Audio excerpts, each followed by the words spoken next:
Começa agora mais um Linha Aberta com o servidor e agora nós vamos falar um pouco da audiência pública, da inspeção que o Tribunal de Justiça do Estado do Paraná sofreu por parte do CNJ, o Conselho Nacional de Justiça, no último dia 12 de novembro.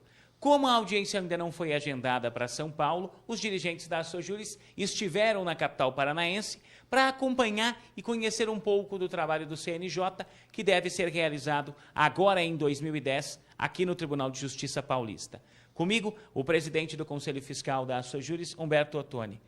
Humberto, para que a gente possa entender como é que funcionou essa inspeção, deu para ter uma boa impressão do trabalho do CNJ, chegaram a dizer que o presidente do Tribunal de Justiça do Paraná teve que ficar durante toda a audiência pública sentado, ouvindo críticas a todo instante, não pôde se manifestar. Deu para ter uma boa impressão, então, do trabalho realizado lá e a expectativa para a inspeção que vai acontecer em São Paulo é grande? A expectativa é muito boa, Juliano, porque o que nós presenciamos lá, o presidente do tribunal esteve acompanhando toda a inspeção e sem dizer nada, não pôde, esteve como um réu, como se fosse um réu, e recebeu todas as críticas de todos os denunciantes e ele nada pôde dizer. Ou seja, ele ficou a todo instante acompanhando as críticas, ouvindo as denúncias e foi inclusive alertado pelo Corregedor Nacional de Justiça que não poderia se manifestar. Ele foi alertado que ele não poderia manifestar em nada, ele tinha que ficar só ouvir e mais nada. A audiência pública lá no estado do Paraná foi aberta a toda a população, a entidades civis, todos puderam participar, fazer as suas denúncias e colocações com relação ao trabalho desenvolvido pelo Tribunal de Justiça do Estado do Paraná. O primeiro secretário da Sojuris, Márcio Canezin, também esteve acompanhando esta audiência pública. Que impressão você teve do trabalho? O que é que acabou mais te chamando a atenção durante toda a audiência? Em primeiro lugar, o que chama a atenção é a seriedade com que é feita essa audiência lá, né? Nós ficamos assim, perplexos de ver a seriedade e como é que as coisas caminham. Inclusive, complementando o que o Humberto acabou de falar sobre o presidente do Tribunal de Curitiba lá, no início, o ministro Gilson Dipp disse até a ele que certamente ele ouviria coisas ali que ele não gostaria de ouvir. E foi o que aconteceu.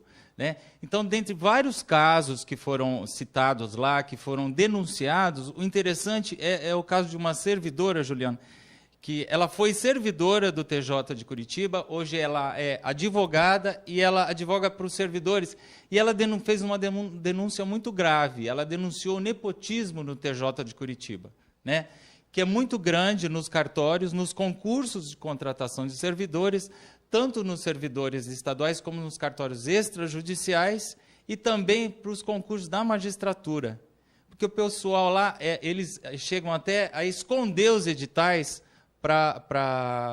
que são publicados para esse concurso aí. Então, foi isso aí que me chamou mais atenção. Bom, o secretário-geral da Sojuris, Adolfo Benedetti Neto, o Pardal, também esteve lá em Curitiba.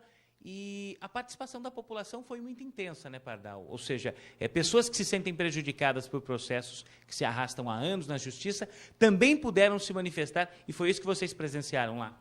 Juliano, como todo mundo sempre foi educado para respeitar sempre a pessoa do professor, do magistrado. E o que nós ocorremos? Que diante de tanta denúncia que ocorre no Brasil em geral, contra desmandos que ocorrem no judiciário, a população perdeu o medo.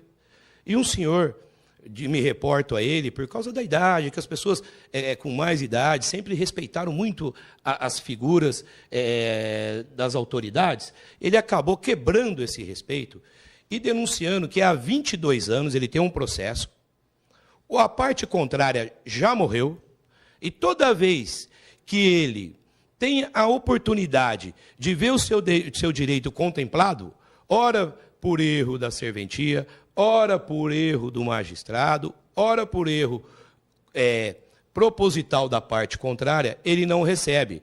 Ele diz que a pretensão dele era ver os netos receberem, mas hoje nem essa pretensão ele tem mais. E ele, de tanto ir ao judiciário, de tanto se socorrer ao judiciário, ele já estava usando os termos jurídicos. Ele chegava a alertar já o juiz, ele já chegava a alertar com os cartorários. Ele virou um advogado durante esses 20 anos ad hoc. Então, nós se sensibilizamos com a situação dele, o ministro esteve sensibilizado ao ouvir as frases dele, e eu tenho certeza que o CNJ ele vai tomar uma providência com relação a esse senhor. Bom, mesmo estando no Paraná, as entidades representativas dos servidores do Poder Judiciário paulista estiveram participando dessa audiência pública e não deixaram de buscar informações, de tentar uma conversa, uma pequena audiência, uma rápida audiência com o Corregedor Nacional de Justiça. E ele chegou a se reportar aos problemas, à necessidade da inspeção em São Paulo.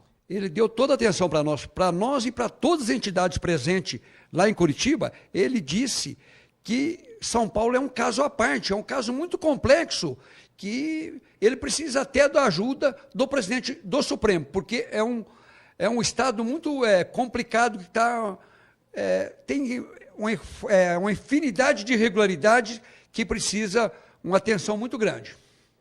Bom, com base nisso tudo que vocês viram em Curitiba, que vocês puderam acompanhar, a expectativa aqui para a inspeção que vai acontecer no Tribunal de Justiça de São Paulo é muito grande, o servidor pode ter essa expectativa, o trabalho, pelo que vocês puderam perceber, é extremamente sério.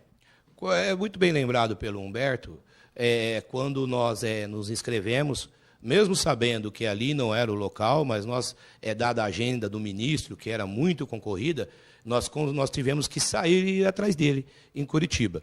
Então, pelo que eu percebi, pelo que eu vi, nós vimos muita seriedade.